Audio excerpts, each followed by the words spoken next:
How is the scooter good to ride?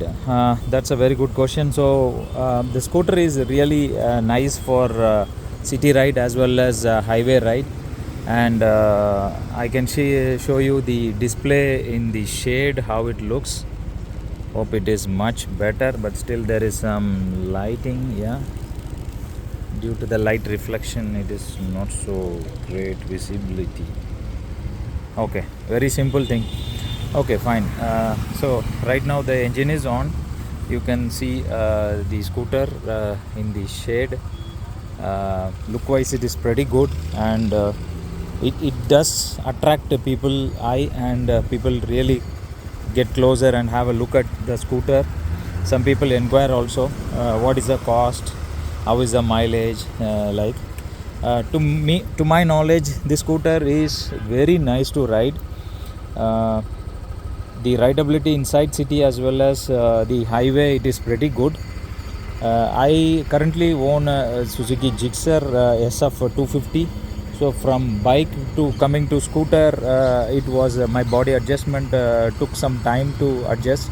Now that I have driven about 1500 kilometer, and in this scooter only first service is done. So inside city, it's pretty smooth engine. You feel like you don't lack of power because the scooter, once you raise the throttle, this will move forward very easily, quickly, and I don't compare or compete with other scooters, but then you don't feel like you are going fast, but really it will go fast. So that is the thing about the scooter. The engine is very smooth, like you don't get any vibration at all. And also on the braking side, if you ask me, the braking is decent.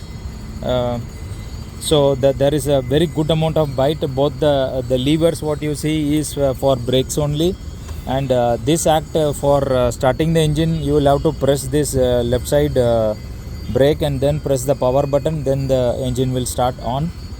And then you can see the blue core branding for the engine. Mileage is decent. Inside city I'll get around 36, whereas on highway I'll get about 40. So the fuel economy what you see is the average 37.5, 37.4, like that. So maybe once in 10 days if you take it for highway, you will get very good mileage on the vehicle. And some say that even in city they are getting 42. I really do not how much how they are riding and how they are getting 42. I have no idea.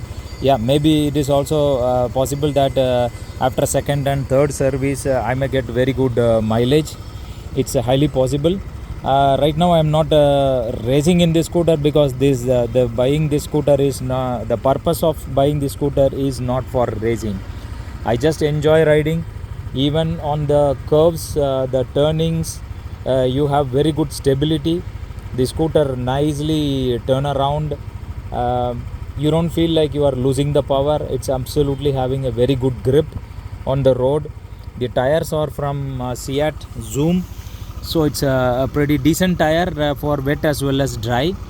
I'm not sure whether it is a 3 molecule compound or not, but the front is 110, rear is about 140, I believe. I can check that. Yeah, rear is 140 by 70, front is 110 by 80. So that's the tire section.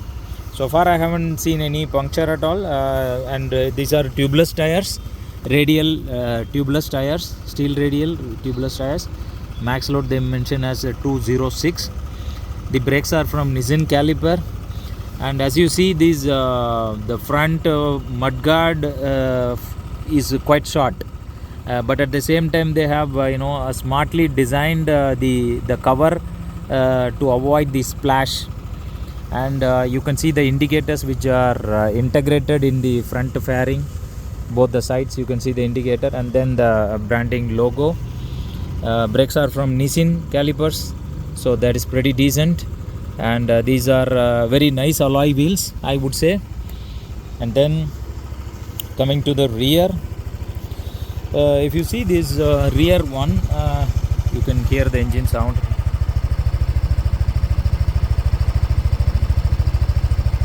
Okay, So the rear wheel, you can see it's not a straight one, rather it gets a little bit slanting and having a groove. And this is the traction control system. And you can also see the to avoid the splash, there is some kind of cover in the scooter. And suspension, people say it's very hard like that, but initially I felt that the suspension was hard enough, and it was every small undulation I used to get jerk on my rear spine. But after about 700 to 1000 kilometer driven, I feel now it is much better. I don't see it is too much jerky. And I think in the silencer there are some oxygen sensor, O2 sensor.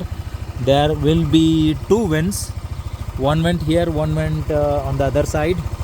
You can see that this is the oxygen sensor. So my preference would be, do not replace the silencer, the exhaust pipe. The reason being that they have a proper O2 sensors. So aftermarket like Acropovic or something, I don't see anybody providing with the Neurifumi and all. I have seen online, but I have not seen any silencer with the O2 sensors and all. So it's not an ideal thing to change the silencer, the exhaust pipe. Okay. And what else to cover? Yeah, one more thing is that people might think why there is no like a grab handle for the scooter. For the look purpose, they have not put any grab handle like a conventional scooters like Activa or Suzuki Access, but rather here you have a groove. So if you see this groove, there is a groove for the passenger to hold the seat rear as the grip for them. So it's nicely designed, and I really love it. And the box, they say people should not stamp on their leg. It's just a plastic box for the air filter. We can change it to performance air filter, that is possible. I have not yet changed, but I am thinking to change. Somebody say after 40,000 kilometer that can affect the engine, piston and all, because of that extra air which will be pumped in through the performance air filter. But I am not very sure, but I am just thinking about it to get it or not. Still not yet decided. What I have done is that I have changed the iridium spark plug for the scooter. Okay, and then that is I'm not sure whether because of that it gives any kind of performance or not, but I'm unable to measure or quantify the because of the iridium spark plug whether I get it or not. But but scooter riding, it's pretty smooth, and I don't feel like I'm lacking power, because the purpose of this scooter is to ride inside city and maybe occasional riding somewhere a little bit far. That's the requirement. So for me, the scooter satisfies my requirement, and that is pretty good. And here you can find there is a small cover storage. So this is the charger unit, but there is one small issue. What I noticed is that if I am taking out a wire through this is not getting close. The lock is not getting close. Maybe I don't know whether it damages the wire or not. But if the cover does not close, the glove box cover does not close, it will be hitting the knees. So this is one strange thing. Maybe what I'm thinking is to put a small hole in this particular place and then pull out the wire through this, or in sideways maybe I'll have to make a hole in it and then pull out the wire through that. But generally if I keep the wire in it and then try to close it, the wire is getting so much of squeezed, or it is not getting locked. This is a very feeble one. It's not a good quality glove box, to be frank. Okay, this small thing I am planning to do small change by myself. So that is a quick review. You can find 1581 kilometer I have driven. Yeah, in wind blast it will be there. There is no doubt about it. Even you replace the front, windshield, still you will get the wind blast. That is unavoidable. But thing is that if you are putting aftermarket items, it can get kind of rattling noise or quirky sound you may get. So I don't want to mess with that one. Uh, Number plate is also pretty decent, where you can hold the number plate tightly. There's no issue with that. Yeah, the Yamaha branding, of course, that attract people, no question about it. What I believe is that front fender, I mean, like this mudguard, they could have extended little bit more. I don't know whether anything available aftermarket for this one. And front shock absorber is kind of, it's not very hard, it is a little bit soft only. So when you are going on speed breakers, you have to reduce the speed. There is no other way. I don't know whether there is the engine braking works for the scooters, because when I release the throttle, immediately the speed does not come down. It goes down very slowly, gradually, then only it will goes down. So that is one thing which I observed. So if you have to slow down, you just close the throttle. The scooter does not slow down, it goes smoothly for some more time.